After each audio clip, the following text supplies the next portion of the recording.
क्या आपने कभी सोचा है, अगर आत्मा न पुरुष है न स्त्री, तो फिर किसी से आकर्षण क्यों होता है, प्रेम क्यों होता है, मोह क्यों होता है, और किसी के चले जाने पर इतना दुख क्यों होता है? क्या यह आत्मा की इच्छा है या फिर यह केवल मन का खेल है? अष्टावक्र कहते हैं, जब तक इस रहस्य को नहीं समझोगे तब तक जीवन भर रिश्तों में उलझे रहोगे। आज हम उसी गहरे सत्य को समझेंगे जो तुम्हें स्वयं से मिलाने की शक्ति रखता है। कल्पना करो, एक शांत झील है, उसमें आकाश का प्रतिबिंब दिखाई देता है। यदि हवा चलती है तो पानी में लहरें उठती हैं और ऐसा लगता है कि आकाश भी हिल रहा है। लेकिन क्या सच में आकाश हिलता है? नहीं, हिलता केवल पानी है। ठीक इसी प्रकार आत्मा कभी नहीं बदलती। वह न जन्म लेती है, न मरती है, न पुरुष होती है, न स्त्री। बदलता है केवल मन, और उसी मन की हलचल को हम अपना सत्य मान लेते हैं। अष्टावक्र कहते हैं, तुम शरीर नहीं हो, तुम मन भी नहीं हो, तुम शुद्ध चेतना हो। लेकिन जैसे ही चेतना स्वयं को शरीर मान लेती है, वहीं से भ्रम शुरू हो जाता है। शरीर पुरुष है या शरीर स्त्री है, लेकिन जो उसे देख रहा है वह इन दोनों से परे है। तो फिर आकर्षण किसे होता है? यदि आत्मा को नहीं तो किसे?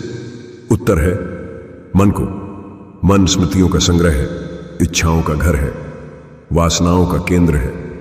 मन तुलना करता है, कल्पनाएं बनाता है और फिर किसी व्यक्ति को देखकर कहता है, यही मुझे पूर्ण कर देगा।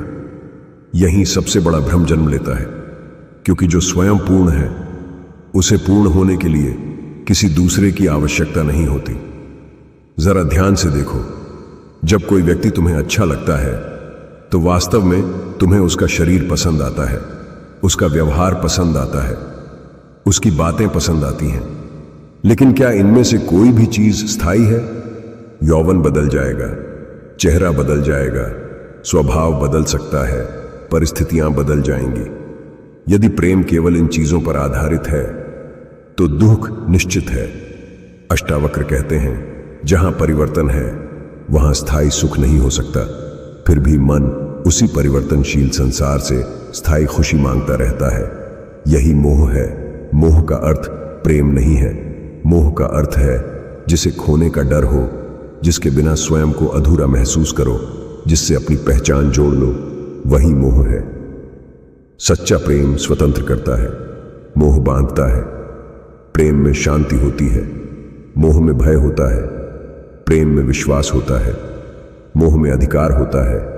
प्रेम में स्वीकार होता है, मोह में अपेक्षाएं होती हैं। इसलिए अक्सर लोग मोह को ही प्रेम समझ बैठते हैं और फिर दुख को अपनी किस्मत मान लेते हैं। एक दिन शरीर बदल जाएगा, रिश्ते बदल जाएंगे, नाम बदल जाएगा, लेकिन जो इन सब का साक्षी है वह कभी नहीं बदलता। उसी को आत्मा कहते हैं, और आत्मा को किसी की आवश्यकता नहीं होती, क्योंकि वह स्वयं पूर्ण है। कल्पना करो, तुम एक अभिनेता हो। आज तुम राजा बने हो, कल भिखारी का अभिनय करोगे। क्या वास्तव में तुम राजा हो? नहीं। क्या वास्तव में तुम भिखारी हो? नहीं।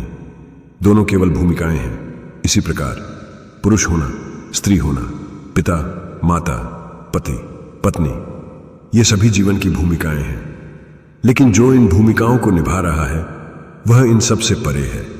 जब तक तुम भूमिका को ही अपनी पहचान समझते रहोगे तब तक आकर्षण रहेगा, ईर्ष्या रहेगी, अपेक्षाएं रहेंगी और दुख भी रहेगा। लेकिन जिस दिन तुम साक्षी बन गए, उसी दिन भीतर की स्वतंत्रता प्रकट होने लगेगी। तब तुम प्रेम करोगे लेकिन बंधोगे नहीं, साथ रहोगे लेकिन स्वयं को खोओगे नहीं, रिश्ते निभाओगे लेकिन उनसे अपनी पहचान नहीं बनाओगे। अष्टावक्र का ज्ञान हमें संसार छोड़ना नहीं सिखाता। वे कहते हैं, संसार में रहो लेकिन संसार को अपने भीतर मत बसने दो। रिश्ते निभाओ लेकिन उनमें खो मत जाओ। प्रेम करो लेकिन मोह मत पालो, क्योंकि मोह अज्ञान से जन्म लेता है और प्रेम आत्मज्ञान से। अब स्वयं से केवल एक प्रश्न पूछो, जो आकर्षित हो रहा है, क्या वह वास्तव में मैं हूं या वह केवल मेरा मन है? यदि तुम इस प्रश्न पर गहराई से ध्यान करोगे तो धीरे धीरे उत्तर भीतर से स्वयं प्रकट होने लगेगा। और जिस दिन यह उत्तर अनुभव बन जाएगा उसी दिन समझ आ जाएगा आत्मा न पुरुष है न स्त्री, वह केवल शुद्ध असीम शांत चेतना है, और जिसे मोह होता है वह आत्मा नहीं बल्कि मन है। यही अष्टावक्र का अमूल्य ज्ञान है जो मनुष्य को बंधन से स्वतंत्रता की ओर ले जाता है। लेकिन यहां एक प्रश्न और उठता है, यदि मोह केवल मन का खेल है तो क्या हमें रिश्ते छोड़ देने चाहिए? क्या परिवार, प्रेम और संसार से दूर हो जाना ही मुक्ति है? अष्टावक्र का उत्तर है नहीं। बंधन रिश्तों में नहीं है, बंधन उस पकड़ में है जो मन ने रिश्तों पर बना रखी है। एक कमल को देखो, वह पूरे दिन पानी में रहता है, फिर भी उसकी पंखुड़ियों पर पानी टिक नहीं पाता। उसी प्रकार ज्ञानी संसार में रहता है, पर संसार उसके भीतर नहीं रहता। वह प्रेम करता है लेकिन किसी पर अधिकार नहीं जताता। वह सेवा करता है लेकिन बदले में कुछ नहीं चाहता। वह साथ निभाता है लेकिन अपनी शांति किसी दूसरे के हाथों में नहीं सौंपता। सोचो, यदि तुम्हारी खुशी किसी एक व्यक्ति पर निर्भर है तो तुम्हारा दुख भी उसी व्यक्ति पर निर्भर होगा। लेकिन यदि तुम्हारी खुशी तुम्हारे अपने भीतर है तो पूरी दुनिया बदल जाए, फिर भी तुम्हारी शांति नहीं बदलती। यही आत्मज्ञान का पहला संकेत है। मन हमेशा कहता है, मुझे कुछ और चाहिए, थोड़ा और प्रेम, थोड़ा और सम्मान, थोड़ी और सफलता। लेकिन आत्मा कभी कुछ नहीं मांगती, क्योंकि जो पूर्ण है वह मांगता नहीं, वह केवल प्रकाशित होता है। अष्टावक्र कहते हैं, जिस दिन तुमने अपने भीतर के साक्षी को पहचान लिया उसी दिन तुम्हारे जीवन का सबसे बड़ा भय समाप्त हो जाएगा। तब न किसी के आने से तुम अत्यधिक प्रसन्न होगे, न किसी के जाने से टूट जाओगे। इसका अर्थ यह नहीं कि तुम्हारे भीतर भावनाएं समाप्त हो जाएंगी, बल्कि पहली बार तुम भावनाओं के स्वामी बनोगे, उनके दास नहीं।